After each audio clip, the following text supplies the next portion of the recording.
ప్రేమ స్వరూపులారా, embodiments of divine love. ఇట్టి ఆనంద నిమిత్తమే అనేక విధములుగా కూడాను వేదం మానవుని హెచ్చరిస్తూ వస్తుంది. Veda has cautioned man that if you want to get such joy, be very careful. భగవంతుడు అప్రమేయుడు. God is one who cannot be ఎట్టి described. ప్రమాణములకు కూడాను చిక్కనటువంటి వాడు. He cannot be comprehended by any ఎట్టి method. ప్రమాణముల చేత కూడాను అతన్ని గుర్తించడానికి వీలు కానటువంటి వాడు. It is not possible to measure him by any particular measure as such. అట్టి భగవంతుని గుర్తించుటకై అనేక ప్రమాణములను మనం వెతుకుతూ ఉంటున్నాం. In order to recognize such incomprehensible, immeasurable God, we are trying యథోవాచ to find. నివర్తంతే అప్రాప్య మనసా సహా. వాక్కునకు కానీ మనస్సునకు కానీ అతీతమై వర్ణింపటకు సాధ్యం కానటువంటి యొక్క భగవంతుని ఏ ప్రమాణములకు మనం పట్టుకున్నటకు సాధ్యమవుతుంది? By what measure can we describe God who transcends the word of mouth and the mind itself? ప్రమాణములు మూడు విధములుగా ఉంటున్నవి. There are three types of pramanas. ఒకటి కేవలం ప్రత్యక్ష ప్రమాణం. One is the direct experience, pratyaksha pramana. ఇదియే ఈనాడు ప్రతి మానవుడు కూడాను ఆశిస్తున్నాడు. Man today is aspiring to have this kind of ప్రతి దాని pramana. కూడాను ప్రత్యక్ష అనుభూతులు నాకు లభించాలి అని భ్రమిస్తున్నాడు. He is aspiring to have direct experience for everything. ప్రత్యక్ష ప్రమాణముల నిమిత్తమే తాను అనేక విధములుగా ప్రయత్నములు సలుపుచున్నాడు. In order to get such a direct experience, he is making ప్రత్యక్ష innumerable efforts. ప్రమాణములు లేనటువంటి దానిని విశ్వసించలేకపోతున్నాడు. He is not able to believe anything which is not amenable for direct ఇది కేవలము experience. అజ్ఞానం యొక్క ప్రథమ పాదము. This is the very first step for ప్రత్యక్ష ignorance. ప్రమాణము అనేక విధములైనటువంటి యొక్క రోగములతో కూడి ఉంటాయి. Direct experience has got a number of traps. ఒక చిన్న ఉదాహరణ, One small example. మన కన్ను ఆరోగ్యంగా ఉండినప్పుడు నలుపు నెలుపుగా, తెలుపు తెలుపుగా, ఎరుపు ఎరుపుగా, పసుపు పసుపుగా చూస్తుంది. When our eye is perfectly healthy, it can identify the colors correctly. Red as red, ఇది ఏ black as ప్రత్యక్ష black. ప్రమాణము, నేను చూచినాను ఇది నలుపు నలుపే అని నీవు వాదించడానికి పూనుకున్నప్పుడు, If the man on the basis of this experience says that when I see a black thing, I call it a black thing alone, కొంతకాలంలో ఈ కంటికి జాండీస్ అనేటువంటి రోగం ప్రవేశించినప్పుడు అంతా పచ్చగానే కనిపిస్తుంది, కానీ ఇంక ఏ రంగులు కనిపించవు. after some time, suppose this eye catches jaundice, everything looks yellow and with no other color is ఈ seen at all. ప్రమాణం ఎంత సత్యమైనది! Can you believe such direct experience?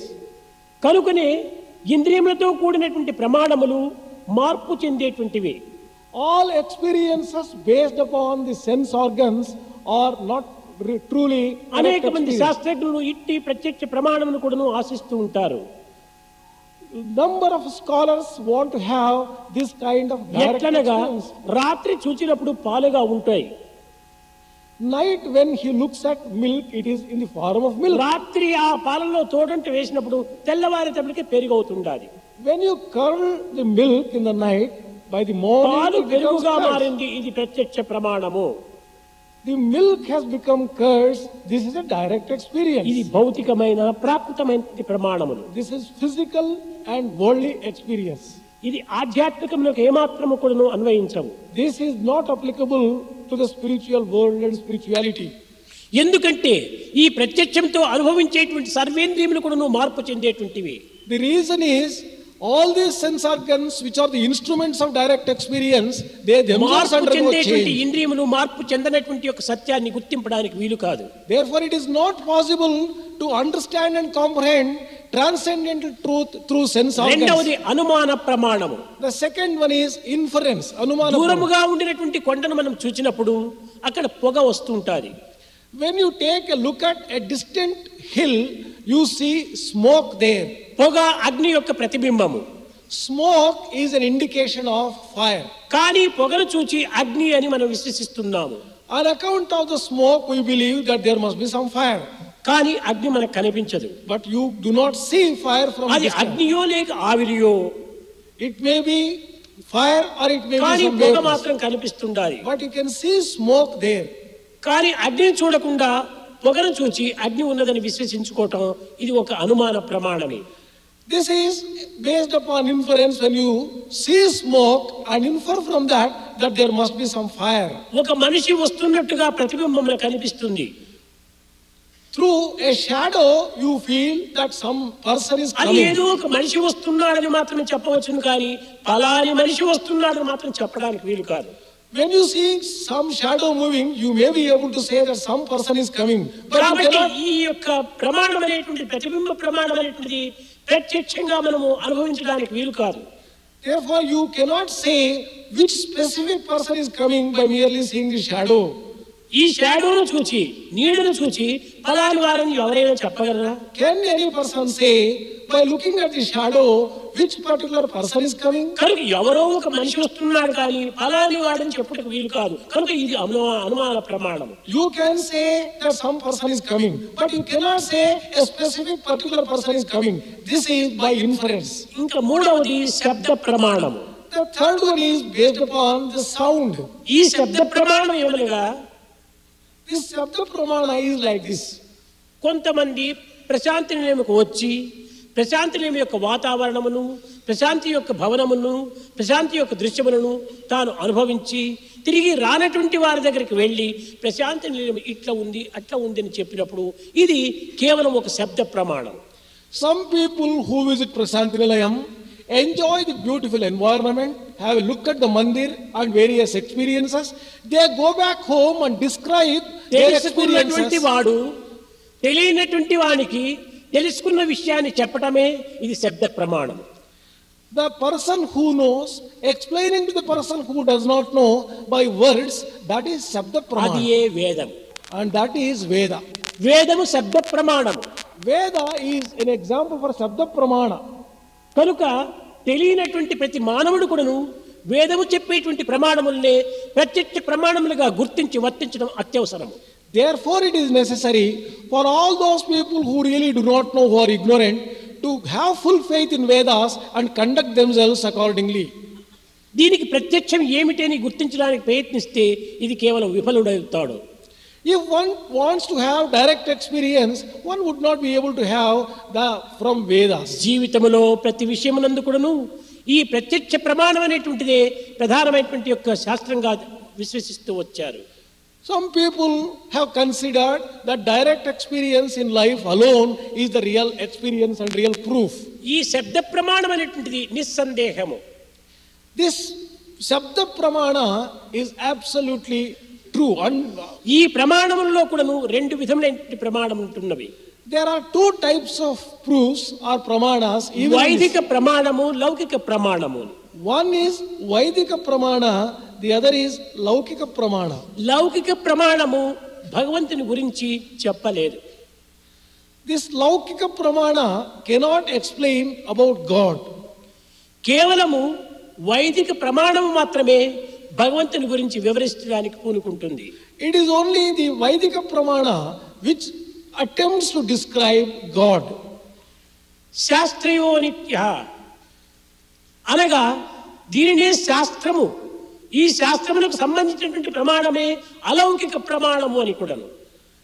That is, this particular proof is found in Shastra scriptures. This is అయితే ఈ Alaukika. శాస్త్రం అంటే ఏమిటి? Then what do you mean by Shastra? విశ్రమణైనటువంటి యొక్క విషయాన్ని శ్రవణకు తెప్పిస్తుంది. That is, this Shastra reduces an experience in words. మరిచినటువంటి దానిని జ్ఞప్తికి తెప్పిస్తుంది. It reminds things which one has forgotten. మరచిన దానిని జ్ఞప్తికి తెప్పించేటువంటిదే శాస్త్రము. Shastra is one which reminds a person about things which he have forgotten. ఇట్టి శాస్త్ర ప్రమాణములే అనేక రకములుగా ధర్మ ప్రమాణములుగా తీసుకుంటూ వచ్చారు. These very Shastra Pramanas have been considered as Dharma Pramanas also. ఈ ధర్మములు కూడాను అనేకంగా ఉంటున్నాయి. This Dharma or code of conduct also is different types. జాతి ధర్మము, The conduct relating దేశ ధర్మము, to the nation, to the కుల caste, ధర్మము, to the Kula, గణ ధర్మము, to the Gana Dharma, ఆపద్ ధర్మము అని and Apad Dharma is ఇది another one. 5 విధములుగా ఉంటుండాలి. There are these 5 types of Dharma. ఈ అన్ని ధర్మములు కూడాను కేవలము ఒక విధమైనటువంటి భూతదయను మాత్రమే ప్రబోధిస్తూ వచ్చాయి.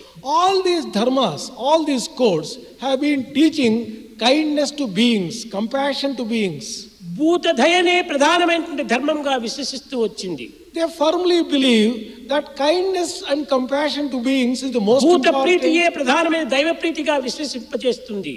Kindness to living beings is compassion భూత to God. ప్రీతి లేనటువంటి వానికి దైవ ప్రీతి కూడాను సంభవించదు. A person who does not have kindness to beings does not have love for దైవ God. ప్రీతి లేనటువంటి వానికి పాప భీతి కూడాను లభ్యము కాదు. A person who does not have love for God does not have fear of sin. ఈ పాప భీతి దైవ ప్రీతి లేనటువంటి వానికి సంఘ నీతి కూడాను ఉంటుండదు. A person who does not have fear of sin and love for God does not have the morality of the ధర్మములకు society. ప్రత్యయ పదము నీతి అని. A synonym for dharma, righteousness, is morality. నీతి అనగా కేవలము మంచి నడత, మంచి ప్రవర్తన అని. Morality refers to good conduct, good behavior. ఇది కేవలము దేశ కాల కుల సంఘములకు లోబడి ప్రవర్తించేటువంటి ఒక సదాచారమే నీతి అన్నారు. Good conduct in keeping with the requirements of the nation, time, and also to that particular community. సంఘములకు లోబడి ప్రవర్తించాలి. He has to subject himself to the code. సంఘ విరుద్ధమైనటువంటి కర్మలు ఆచరించకూడదని కూడా వేద ప్రమాణం. Veda has declared one should not perform things which are harmful to the మానవుడు society. సంఘమునందే పుట్టి సంఘమునందే పెరిగి సంఘమునందే జీవించి సంఘమునందే అంత్యమవుతున్నాడు. Man is born in society, grows in society, lives in society, and dies ultimately in కనుకనే society. సంఘ నియమములు కూడాను పాటించడం అత్యవసరమని కూడాను ప్రబోధిస్తూ వచ్చింది వేదం. Therefore, Veda has declared that it is essential man should follow the code appropriate to society. కనుకనే దేశ కాల కుల సంఘములకు లోబడి ప్రవర్తించడమే నిజమైనటువంటి నీతిగా భావించాలి. A true morality must be in accordance with the needs of the nation, time, the caste, and society. ఇలాంటి నీతులు ఎందుకును వ్యక్తిగతమైన నీతి, జాతీయత నీతి. In this morality, the individual morality and the national morality are ఈ two. నీతిని శీలముగా కూడాను భావిస్తూ వచ్చారు. This morality may also be considered as character. కనుక వ్యక్తిగతమైనటువంటి యొక్క శీలము, జాతీయతా శీలం కూడాను మానవుడు అభివృద్ధి గావించుకోవాలని కూడాను వేదము శాసించింది. Veda has also declared that man should cultivate individual character and national character. ఈ రెండింటి ఎందుకును మానవత్వం ఏ విధంగా సంచరించాలి అనేటువంటి యొక్క మార్గములు కూడాను ప్రబోధించింది. It has also taught how man has to conduct himself in order to develop individual నిత్య and జీవితంలో మానవుడు సత్యమైన మార్గాన్ని వెతకడానికి తగినటువంటి కార్యకలాపంలో కూడాను ప్రబోధించినటువంటిది వేదము. Veda has also shown the ways how man should conduct in day-to-day living and life. కానీ ఇట్టి విశాలమైనటువంటి వేదతత్వాన్ని ఈనాటి మానవుడు ఏదో సంకుచితమైన భావంతో విశ్వసించి ఇది ఏదో కొంతమంది బ్రాహ్మణులకు కొన్ని యజ్ఞయాగాది క్రతువులకు ఇత్యాది దీనికి మాత్రమే ఇది ఉపయోగించుకుంటారని కేవలం ఆపోహలకు గురి అవుతున్నారు. Veda, which has such broad application and utility for the entire humanity, is wrongly understood these days as if it is applicable only to Brahmins and it is having a narrow application. మానవతా శక్తిని అభివృద్ధి గావించడానికి వేదము ఎన్ని రకమైనటువంటి మార్గంలో ప్రబోధిస్తూ వచ్చింది. Veda has shown and declared a number of ways as to develop humanity in human beings. కనుక మానవత్వం యొక్క తత్వాన్ని మనం అర్థం చేసుకోవడానికి ప్రయత్నించాలి. Therefore, we have to make efforts to understand what real humanity means. రంగ విఠల పాండురంగ విఠల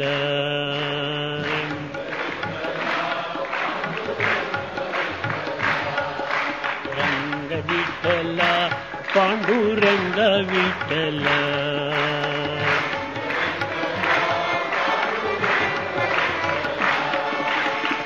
శ్రీరమణి హృదయాంతరంగ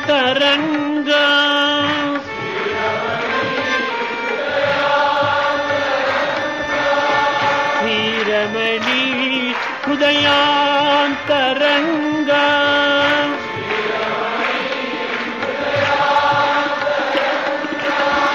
మంగళ ಮಂಗಳಕರ ಕರುಣಾಂತರಂಗ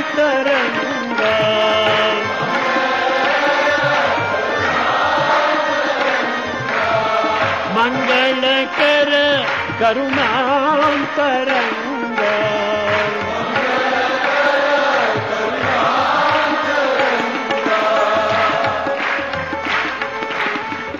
ಆಶ್ರಿತ ದೀನ ಜನಾವನರಂಗ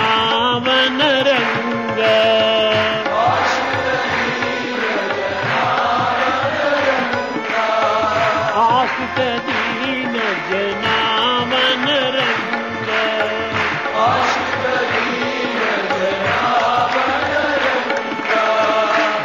ಜಗದೋದ್ಧಾರ ಹರಿವಿಠಲ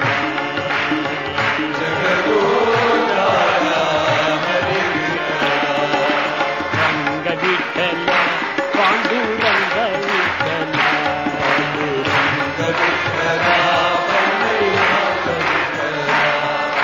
ರಂಗ ವಿಠಲ ಪಾಂಡುರಂಗ ವಿಠಲ